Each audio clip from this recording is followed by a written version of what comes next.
പ്രവൃക്കണാബാഹവോ മയ സൂദിതം ച ബലം ഭൂര്യച്ച ഭാരായുധം ഭുവഃ ചത്വാരോസ്യ ഭുജാഃ ശിഷ്ട ഭവിഷ്യന്തി അജരാമരാഃ പാരിഷദമുഖ്യോ ഭവതോ ന കുതസ്സിൽ ഭയോസുര ഇതി ലബ്ധ്വാ ഭയം കൃഷ്ണം പ്രണമ്യ ശിരസാസുരഃ പ്രാദ്യുമ്മനിമിരഥമാരോപ്യ സബദ്ധ്വാ സമുപാനയൽ അക്ഷൗഹിണ്യാ പരിവൃതം സുവാസസ്സമലങ്കൃതം സുവാസസ്സമലങ്കൃതം സപത്നീകം പുരസ്കൃത്യൈ രുദ്രാനുമോദിതഃ സ്വരാജധാനീം സമലങ്കൃതാം ധ്വജൈഃ സതോരണൈരുക്ഷിതമാർഗചത്വരാം വിവേശശംഖാനകദുന്ദുഭിസ്വനൈഃ അഭ്യുദ്യത പൗരസുഹൃദ്വിജാതിഭിഃ യ ഏവം കൃഷ്ണവിജയം ശങ്കരേണ ച സംയുഗം സംസ്മരേൽ പ്രാതരുത്ഥായ ന തസ്യസ്യാൽ പരാജയഃ ഇതി ശ്രീമദ്ഭാഗവതേ മഹാപുരാണേ പാരമഹംസ്യാം സംഹിതായാം ദശമസ്കന്ധേ ഉത്തരാർദ്ധേ 63-തമോऽധ്യായഃ. ശുക ഉവാച ഏകതോപവനം രാജൻ ജഗ്മുര്യകുമാരകാഃ വിഹർത്തും സാമ്പ പ്രദ്യുമ്ന ചാരു ഭാനുഗതാദയ ക്രീഡിത്വാ സുചിരം തത്ര വിചിന്വന്ത പിപാസിതാഃ ജലം നിരുദകേ കൂപേ ദദിശുഃ സത്വമത്ഭുതം കൃകലാസം ഗിരിനിഭമീക്ഷ വിസ്മിതമാനസാഃ തസ്യ ചോദ്ധരണയത്നം ചക്രുസ്തേ കൃപയാന്വിതാഃ ചർമ്മജൈസ്താന്തവൈഃ പാശൈഃ ബദ്ധ്വാവതിതമർഭകാഃ നാശക്നുവൻ സമുദ്ധർത്തും കൃഷ്ണായ ആചഖ്യുസുകാഃ തത്രാഗത്യാരവിന്ദാക്ഷോ ഭഗവാൻ ദേവകീസുതഃ ഭഗവാൻ വിശ്വഭാവന വീക്ഷ്യോജ്ജഹാരവാമേന തങ്കരേണ സലീലയാ സൗത്തമശ്ലോകരാഭീമൃഷ്ടോ വിഹായ സദ്യ കൃകലാസരൂപം സന്തപ്ത ചാമീകര ചാരുവർണഃ സ്വർഗ്ഗ അത്ഭുതാലങ്കരണാംബരസ്രക്ക പപ്രച്ഛ വിദ്വാനപി തന്നിദാനം ജനേഷു വിഖ്യാപിതം മുകുന്ദഃ കസ്തും മഹാഭാഗവരേണ്യരൂപോ ദേവോത്തമം ത്വാം ഗണയാമി നൂനം ദശാമിമാം വാഗതമേന കർമ്മണ സംപ്രാപിതോസ്യദരിഹ സുഭദ്ര ആത്മാനമാഖ്യാ ഹി വിവിത്സതാം ന്വയന്മന്യസേനഃ ക്ഷമമത്ര വക്തും ശ്രീശുക ഉവാച ഇതി സ്മരാജസംപൃഷ്ടഃ കൃഷ്ണേന ആനന്ദമൂർത്തിന മാധവം പ്രണിപത്യാഃ കിരീടേനാർക്കവർച്ചസാ നൃഗ ഉവാച നൃഗോ നാമ നരേന്ദ്രോഹമിക്ഷ്വാകുതനേ പ്രഭോ ദാനിഷ്വാഖ്യായമാനേഷു യതി തേ കർണമസ്പൃശം കിം नु തേ വിദിതം നാഥ സർവഭൂതാൽപസാക്ഷിണഃ കാലേനാവ്യാഹദദിശോക്ഷീധാപി തവാജ്ഞയാ യാവത്യസ്യ ഗതാ ഭൂമിര്യാവത്യോ ദിവിതാരകാഃ യാവത്യോ വരിഷധാരാശ്ച താവതീരദദാം സ്മഗാഃ പയസ്വിനീസ്തരുണീഃ ശീലരൂപഗുണോപപന്നാഃ കപിലാ ഹേമശൃംഗീഃ ന്യായാർജിതാരൂപ്യഖുരാ ആസവത്സതുകൂലമാലാഭരണാ ദദാവഹം സ്വലംകൃതേഭ്യോ ഗുണശീലവദ്ഭ്യഃ സീതൽകുടുംബേഭ്യർദവ്രതേഭ്യഃ തപസ്സുത ബ്രഹ്മദാന്യസദ്ഭ്യഃ പ്രാതായുഭ്യോ ദ്വിജപുങ്കവേഭ്യഃ ഗോഭൂഹിരണ്യായതനാശ്വഹസ്തിനഃ കന്യാഃ സദാസീസ്ഥിലരൂപ്യശയ്യാഃ വാസാംസി രത്നാനി പരിച്ഛദാനി രഥാനിഷ്ടം ച യജ്ഞൈശ്ചരിതം ച പൂർത്തം കസ്യ ജൽദ്വിജമുഖ്യസ്യ ഭൃഷ്ട ഗൗർമമ ഗോധനെ സംപൃക്താ വിദുഷാ സാ ച മയാ ദത്താദ്വിജാതയേ താം നീയമാനം തൽസ്വാമി ദൃഷ്ടവാച മമേതീതം മമേതി പ്രതിഗ്രാഹ്യാഃ നൃഗോ മേ ദത്തവാനിധി വിപ്രൗ വിവദമാനൗ മാമൂജതു സ്വാർത്ഥസാധകൗ ഭവാൻ ദാതാപഹർത്തേതി തശ്രുത്വാ ആമേ ഭവൽഭ്രമ അനുനീതൗഭ വിപ്രൗ ധർമ്മകൃച്ഛ്രഗതേന വൈ ഗവാം ലക്ഷം പ്രകൃഷ്ടാനാം ദാസ്യാമ്യേഷ പ്രതീയതാം ഭവന്തവനുഗൃഹീതം കിങ്കരസ്യാവിജാനത സമുദ്ധരതമാം കൃച്ഛ്രാൽപതന്തം നിരേഷുജൗ നാഹം പ്രതീച്ഛേ വൈരാജനിത്യുക്ത്വാ സ്വാമി അപാക്രമൽ നാന്യൽ ഗവാമപ്യായുധമിച്ഛാമീത്യപരോയയൗ ഏതസ്മിനന്തരയാമൈഃ ദൂതൈർനീതോയമക്ഷയം യമേന പൃഷ്ടസ്തത്രാഹം ദേവദേവ ജഗൽപദേ പൂർവം ത്വമശുഭം ഭുങ്ക്ഷേ ഉദാഹോ നൃപതേ ശുഭം നാന്തം ദാനസ്യ ധർമ്മസ്യ പശ്യ ലോകസ്യ ഭാസ്വതഃ.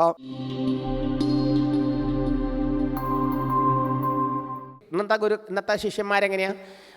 ഗുരുനാഥ ഗുരു ഒക്കെ പറയും. എന്നിട്ടോ ഗുരു എന്തെങ്കിലും പറഞ്ഞു കഴിഞ്ഞാൽ മുറുങ്ങി ഇങ്ങനെ നിൽക്കുക അല്ലേ? എന്താ കാരണം? അത് ഇഷ്ടമില്ല. തനിക്ക് ഇഷ്ടമുള്ളത് ചെയ്യാം, തനിക്ക് ഇഷ്ടമില്ലാത്ത ചെയ്യാൻ പറ്റില്ല. അത് ഉത്തമ ശിഷ്യൻ്റെ ലക്ഷണമാണോ? അല്ല. ഗുരു എന്ത് പറഞ്ഞോ അതിനപ്പുറത്ത് ചിന്തയില്ല അർത്ഥം. ഗുരു കിണറ്റിൽ ചാടാൻ പറഞ്ഞാൽ കിണറ്റിൽ ചാടി. എന്താ? ഗുരു രക്ഷിക്കുന്ന നല്ല ബോധ്യമുണ്ട്, പരിഭ്രമിക്കേണ്ട ആവശ്യമില്ല. പത്മപാദാചാര്യർ അദ്ദേഹം ആചാര്യ ശങ്കരാസ്വാമികളോട് അങ്ങനെ സഞ്ചരിക്കുക ശിഷ്യന്മാർ. അന്ന് സന്യാസവും കൊടുത്തിട്ടില്ല. അക്കരെ നിന്ന് ഭഗവാൻ ഗുരുനാഥൻ കുളിക്കുന്നു, അപ്പുറത്താണ് ശിഷ്യന്മാർ. പത്മപാദനെ വിളിച്ചു. നല്ല ഒഴുക്കിലൊഴുകണ പുഴയാണ്. ഗുരുനാഥൻ വിളിക്കേണ്ട താമസം ഒറ്റ ഓട്ടം. പുഴയുണ്ട് ഞാൻ താണു പോകുമെന്ന് വിചാരിക്കുന്നില്ല. ഒറ്റ ഓട്ടം ഓടിയതും ഓരോ താമര അദ്ദേഹത്തിൻ്റെ ആ കാല് വയ്ക്കുമ്പോൾ ഒരു താമര വന്നു അദ്ദേഹം താങ്ങാൻ. അദ്ദേഹം കാല് വയ്ക്കുമ്പോൾ അവിടെയൊക്കെ ഓരോ താമര, പത്മം. അതുകൊണ്ടാണ് പത്മപാദൻ, പാദം പത്മത്തിൽ വെച്ചവൻ, പത്മപാദാചാര്യൻ എന്ന് പേരിട്ടു. കണ്ടോ? ഗിരി എന്ന് വരെയായിട്ട് വേറൊരു ശിഷ്യ ഉണ്ടായിരുന്നു, തൊടകാചാര്യരായ അദ്ദേഹം. മറ്റുള്ള ശിഷ്യന്മാരുടെ ദൃഷ്ടിയിൽ ഇവനൊരു മരമണ്ടൂസ. അദ്ദേഹം ആചാര്യസ്വാമികൾക്ക് പൂജയ്ക്ക് കൊണ്ടു കൊടുക്കുക, വസ്ത്രങ്ങളൊക്കെ അലക്കി തേച്ച് ഭദ്രാക്കി കൊണ്ടു കൊടുക്കുക, റൂമൊക്കെ അടച്ച് തുറച്ച് വൃത്തിയാക്കി കൊടുക്കുക, ശുശ്രൂഷ. അങ്ങനെ ഇരിക്കുമ്പോൾ അദ്ദേഹം ആചാര്യസ്വാമികൾ ശിഷ്യന്മാർക്ക് ബ്രഹ്മസൂത്രം ക്ലാസ് എടുക്കുക. ആ സമയത്ത് മണ്ഡനമിശ്രൻ, സുരേശ്വരാചാര്യർ, ബ്രഹ്മവാദാചാര്യർ, അസ്താമലകൻ ഇവരൊക്കെ വന്നു. അപ്പോൾ എവിടെ ഗിരി വന്നിട്ടില്ല. അപ്പോൾ ഈ ശിഷ്യന്മാർക്ക് ചിരി അടക്കാൻ വയ്യ. ഈ ഗിരിയും ഈ ചുമരും ഒരുപോലെയുള്ളൂ. ഗിരി കേൾക്കണം, ചുമര് കേൾക്കണം, എന്താ വ്യത്യാസം? ഇതങ്ങോട്ട് പറഞ്ഞപ്പോൾ ആചാര്യസ്വാമികൾക്ക് ഇതങ്ങടം വന്നു, അഹങ്കാരികൾ അല്ലേ, എന്നാൽ കാണിച്ചു കൊടുക്കാമെന്ന് അദ്ദേഹം വിചാരിച്ചു. അദ്ദേഹം അവിടെ നിന്ന് ഞങ്ങൾ ധ്യാനിച്ചു. ആ സമയത്ത് എവിടെ പൂ പറിച്ചുകൊണ്ടിരിക്കുകയായിരുന്നു, എർത്തുകൊണ്ടിരിക്കുക. ഗുരി ഓടി വരുന്നു. വിദിതാഖില ശാസ്ത്രസുധാജലധേ മഹിതോപനിഷത്കഥിതാർത്ഥനിധേ.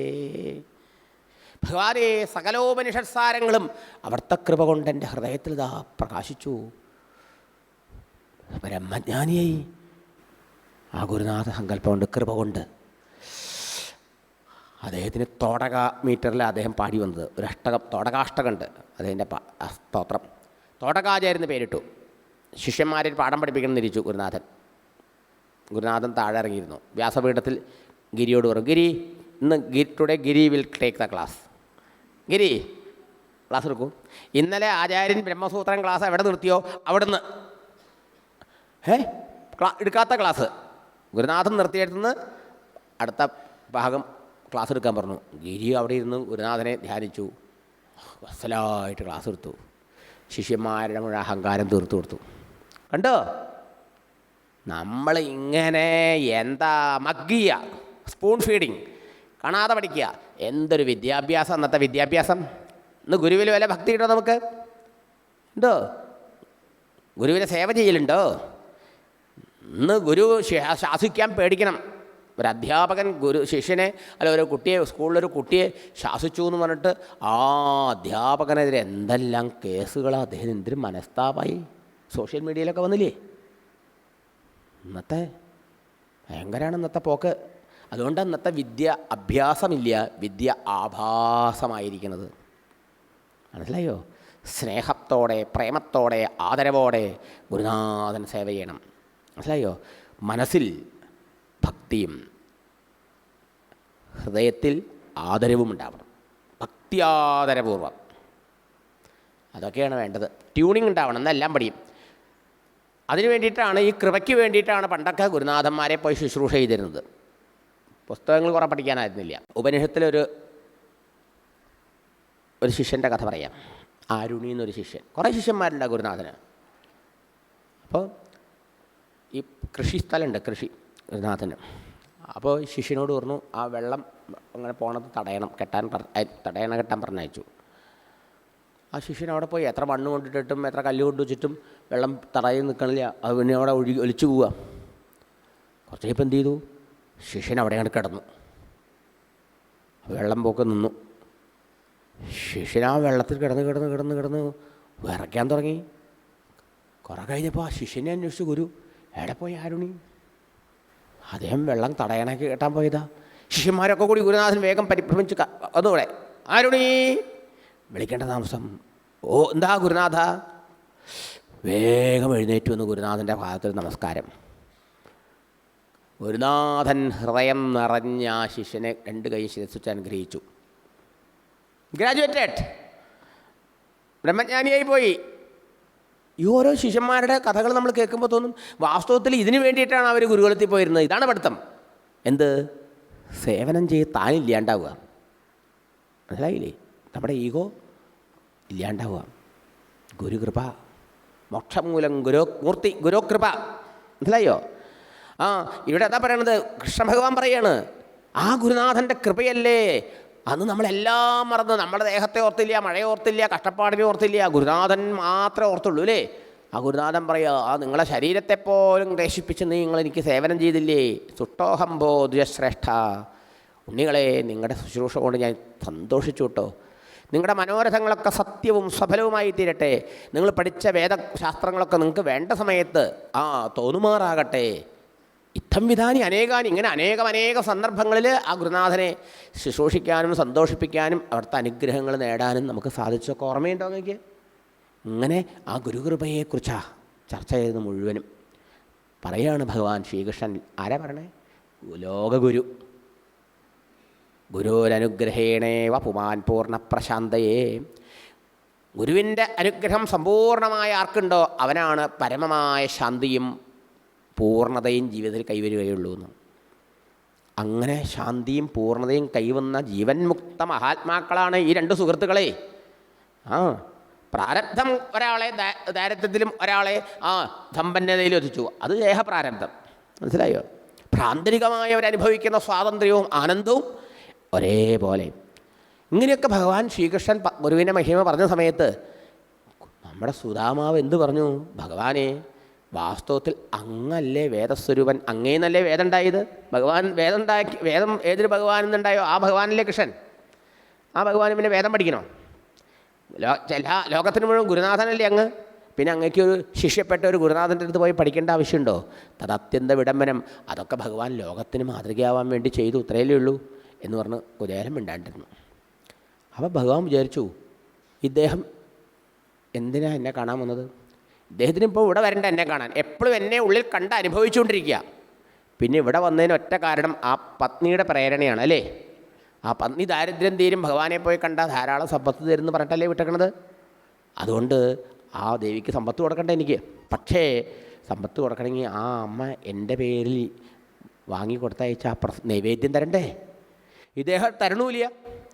ഈ കുചേലൻ ഈ ഭഗവാൻ ലക്ഷ്മീനാഥാനായ ഈ ഭഗവാന് തൻ്റെ നിസ്സാരമായി അവലെങ്ങനെ കൊടുക്കുന്നു മടിച്ചിട്ട് കൊടുക്കാണ്ടിരിക്കുക.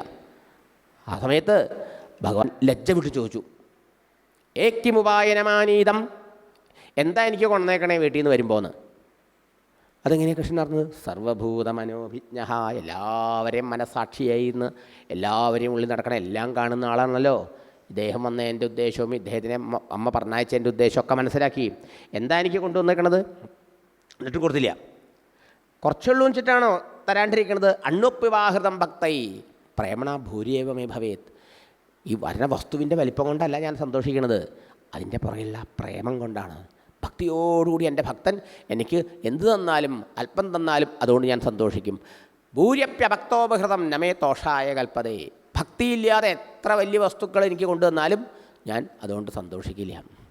ഭക്തിയോടുകൂടി ഒരു പുഷ്പമോ ഒരു തുള്ളി വെള്ളമോ ഒരു പഴമോ എന്തെങ്കിലും സമർപ്പിച്ചാൽ ഞാൻ സന്തോഷിക്കും. പത്രം പുഷ്പം ഫലം തോയം യോ മേ ഭക്തിയാ പ്രയച്ഛതി തദഹം ഭക്തിയുപഹൃതം അശ്നാമി പ്രയതാത്മനഃ. എൻ്റെ പ്രേമഭക്തൻ പ്രേമപൂർവ്വം എനിക്ക് തരുന്ന ആ ഭക്തിയോട് സമർപ്പിക്കുന്ന പഴമോ കായോ വെള്ളമോ ഇലയോ എന്തായാലും അവരുടെ യഥാശക്തിക്കനുസരിച്ച് എന്ത് സമർപ്പിക്കുമോ അതുകൊണ്ട് ഭഗവാൻ സന്തോഷിക്കും. അതുകൊണ്ട് അങ്ങ് കൊണ്ടുവന്ന് അല്പമാണ് എന്നൊന്നും വിചാരിച്ച് തരാൻ മടിക്കേണ്ട എന്നൊക്കെ ഭഗവാൻ പറഞ്ഞു. ഇതൊക്കെ കേട്ടിട്ടും നമ്മുടെ സുധാമാവ് ഇത് കൊടുക്കണ മട്ട് കണ്ടില്ല. അപ്പോൾ ഭഗവാൻ ആലോചിച്ചു, സർവഭൂതാത്മതൃക് തസ്യ ആഗമനകാരണം വിജ്ഞായ ചിന്തയൻ ന്യായം ശ്രീകാമോ മാ ഭജത്പുര. ഓ, ഇദ്ദേഹത്തെ എൻ്റെ അടുത്ത് വന്നതും എന്നെ ഭജിച്ചതും സമ്പത്തിന് വേണ്ടിയിട്ടല്ല. ഭഗവാൻ അറിയാണ് ഇദ്ദേഹത്തിൻ്റെ ഉള്ളിലിരിക്കണ ആ ആത്മസ്വരൂപനല്ലേ. ഇദ്ദേഹം ശ്രീകാമനല്ല. ശ്രീകാമൻ വെച്ചാലോ ഐശ്വര്യകാമൻ, സമ്പത്തിന് വേണ്ടി ഭഗവാനെ ഭജിക്കുന്നവൻ എന്നർത്ഥം. അതിനെന്നെ ഭജിച്ചിട്ടുമില്ല, എൻ്റെ അടുത്ത് വന്നിട്ടില്ല. എൻ്റെ ദർശനം കൊണ്ട് കൃതാർത്ഥനാവണം, സന്തോഷിക്കണം എന്ന് മാത്രമേ അദ്ദേഹം വിചാരിച്ചുള്ളൂ. അത് അദ്ദേഹത്തിന് കിട്ടിക്കഴിഞ്ഞു അല്ലേ. പക്ഷേ പത്നിയാ പതിവ്രതായാസു സഖാ പ്രിയചികീഷയ പ്രാപ്തോ മാമസ്യ ദാസ്യാമി സമ്പദോ അമർത്യ ദുർലഭ. എൻ്റെ ആ പ്രിയ ഭക്തയ്ക്ക് ദേവന്മാർക്ക് പോലും കിട്ടിയിട്ടില്ലാത്ത അത്ര സമ്പത്ത് ഞാൻ കൊടുത്ത് അനുഗ്രഹിക്കും എന്ന് ഭഗവാൻ സങ്കല്പിച്ചു. കുചേലൻ കൊടുക്കില്ല എന്നുണ്ട സമയത്തോ ആ കുചേലപത്നിക്ക് ധാരാളം സമ്പത്ത് കൊടുക്കണമെന്ന് സങ്കല്പിച്ച പ്രഭു കുചേലൻ്റെ കയ്യിൽ നിന്ന് ആ അവിൽ കിഴി തട്ടി ഇങ്ങോട്ട് പറിച്ചു. ആ കിഴി തട്ടി ഇങ്ങോട്ട് പറിച്ചിട്ട് അതങ്ങോട്ട് നിർത്തി. അത് നിർത്തിയ സമയത്തോ സ്വയം ജഹാര കിമിതം ഇതി പൃഥുകതണ്ടുലാൻ. ഇതെന്താതെന്ന് ചോദിച്ചിട്ട് അതങ്ങോട്ട് നിർത്തിയില്ലേ. നിർത്തിയപ്പോൾ അത് അവിലാന്ന് കണ്ട സമയത്ത് എന്താ ഭഗവാന്റെ ഒരു സന്തോഷം. നന്വേദ തുമനീതം മേ പരമപ്രീണനം സഖേ തർപ്പയന്ത്യംഗമാം വിശ്വമേധേ പൃഥുകതണ്ടുല.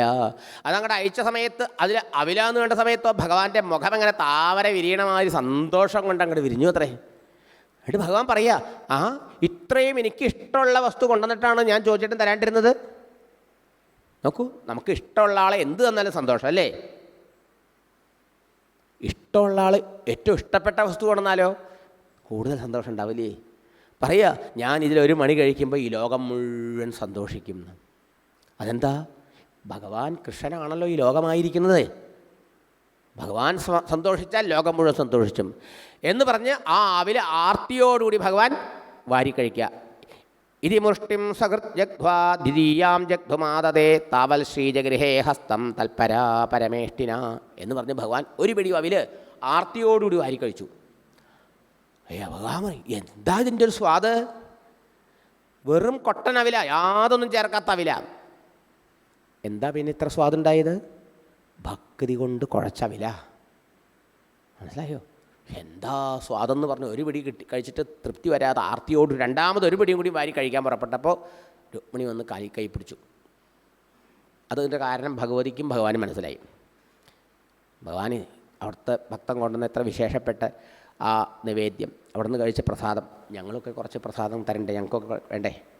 ആയിക്കോട്ടെ, അതല്ല കാര്യം.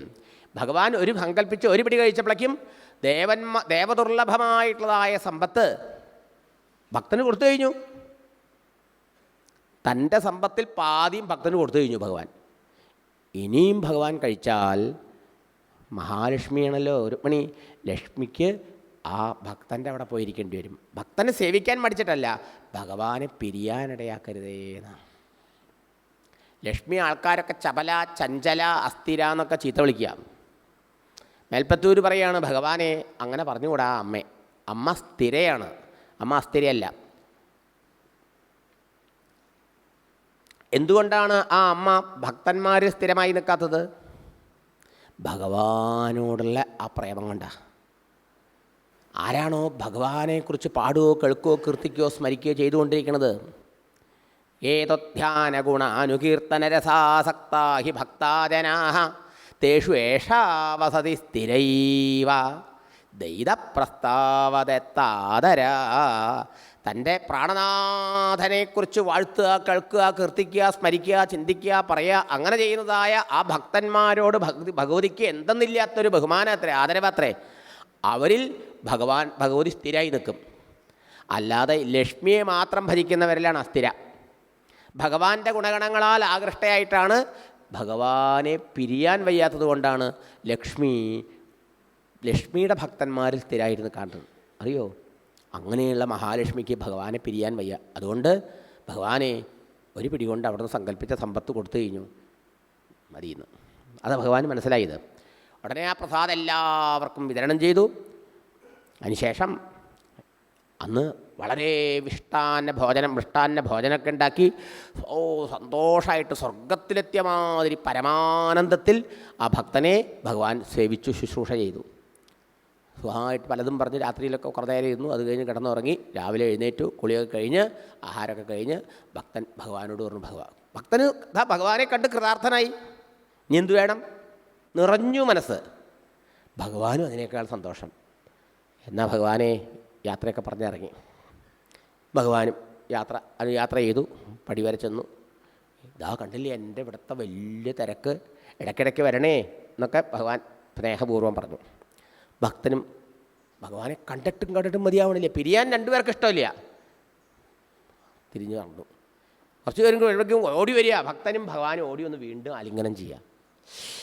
ഭക്തനും വിടാൻ വയ്യ ഭഗവാനെ, ഭക്തനെ വിടാൻ ഭഗവാനും വയ്യ, ഭഗവാനെ വിടാൻ ഭക്തനും വയ്യ. വല്ലാത്തൊരവസ്ഥ. രുക്മിണിയൊക്കെ നോക്കിക്കൊണ്ട് നിൽക്കുക, എന്താ ഇത് ഭഗവാന്റെ ഒരു ഭക്തി. ആ ഭക്തനെ അനുഗ്രഹിച്ചു. ഭഗവാൻ തിരിഞ്ഞു നോക്കി തൊഴുത് ആ ഭക്തൻ പതുക്കെ നടന്നു. അങ്ങോട്ട് പോകുമ്പോൾ ഭഗവാന്റെ ദർശനം എങ്ങനെ ഉണ്ടാവുമെന്ന് വിചാരിച്ചിട്ടാണ് പോയതെങ്കിൽ, ഇങ്ങോട്ട് വരുമ്പോഴോ ഭഗവത് ദർശനമുണ്ടായതിൻ്റെ സന്തോഷം, ആനന്ദം നിറച്ചനുഭവിച്ചുകൊണ്ട് ആ ഭഗവാന്റെ കാരുണ്യം, ഭഗവാന്റെ കൃപ, എനിക്ക് എന്തൊരു യോഗ്യതയുള്ളത്. ദരിദ്രതമനായ ഞാനെവിടെ, അല്ലേ? പരമദരിദ്രനായ ഞാനെവിടെ? മഹാലക്ഷ്മി വല്ലഭനായ ശ്രീകൃഷ്ണൻ എവിടെ? ആ മഹാലക്ഷ്മി ഇരിക്കുന്ന മാറോട് ചേർത്ത് എന്നെ അണച്ച ആലിംഗനം ചെയ്തില്ലേ? എന്താ ഭഗവാന്റെ ഒരു കൃപ, കാരുണ്യം. ഇങ്ങനെയൊക്കെ വിചാരിച്ച് ആ ഭഗവാന്റെ മഹിമയെ ഓർത്തുകൊണ്ട് അങ്ങോട്ട് പോകുമ്പോൾ വഴി നടന്നില്ല. വീടെത്താറായപ്പോഴാണ് കുചേലന് തൻ്റെ ഭാര്യ പറഞ്ഞ കാര്യമൊക്കെ ഓർമ്മ വന്നത്. അല്ല, ദേവി ധാരാളം സമ്പത്ത് കൊണ്ട് ചെല്ലുന്നിച്ചിട്ടല്ലേ കാത്തിരിക്കണ്ടാവില്ലേ, അങ്ങനെ പറഞ്ഞിട്ടല്ലേ അയച്ചത്. ഞാൻ ഭഗവാനെ കണ്ടതും എല്ലാം മറന്നു. യഥാർത്ഥ ഭക്തിയുടെ ലക്ഷണം എന്താ? നമ്മൾ ആ അമ്പലത്തിൽ പോയി ഭഗവാനെ കാണുമ്പോൾ ആ ലിസ്റ്റ് എടുക്കുകയും, കുട്ടിയുടെ അഡ്മിഷൻ, പേരക്കുട്ടിയുടെ കല്യാണം, മറ്റുള്ളൊരു ഫ്ലാറ്റ് ശരിയാവണം, ഇങ്ങനെ 100,000 കാര്യങ്ങളാണ് മനസ്സിൽ വരുന്നത്, അല്ലേ? അതോടെ ഭഗവാനെ മറന്നു, അല്ലേ? ഇവിടെ മറിച്ച ഭഗവാനെ കണ്ടതോടുകൂടി വീടും മറന്നു, ഭാര്യയും മറന്നു, എന്തിനാ അമ്മ പറഞ്ഞയച്ചതെന്നൊക്കെ മറന്നു. പരമാനന്ദത്തിൽ മുഴുകി ഭക്തനും ഭഗവാനും ഒന്നായി. കണ്ടോ? ഇതാണ് ഉത്തമ ഭക്തിയുടെ ലക്ഷണം സജ്ജനങ്ങളെ. ഇപ്പോൾ വീടെത്താറായപ്പോഴാ ആ ദേവി പറഞ്ഞയച്ച കാര്യം ഓർമ്മ വരുന്നത്. അപ്പോഴാ ഒരു ലജ്ജ തോന്നി അത്രേ കുചേലന്. അല്ല കഷ്ടം, ഞാൻ ഭഗവാനെ കണ്ടപ്പോൾ മറന്നു അത് എന്തെങ്കിലും ചോദിക്കാൻ. ഭഗവാനാണെങ്കിലോ ഭഗവാനും മറന്നു, എന്തെങ്കിലും തന്നയക്കായിരുന്നില്ല ഭഗവാന്. ലക്ഷ്മി വല്ലഭനായ ഭഗവാൻ വല്ല പഞ്ഞുണ്ടോ? ഞാനൊട്ട് ചോദിച്ചതുമില്ല, ഭഗവാൻ എനിക്കൊട്ട് തന്നതുമില്ല. സ്വർഗാപവർഗയോ പുംസാം രസായാം ഭുവി സമ്പദാം സർവാസാമപി സിദ്ധീനാം മൂലം തച്ചരണാർച്ചനം.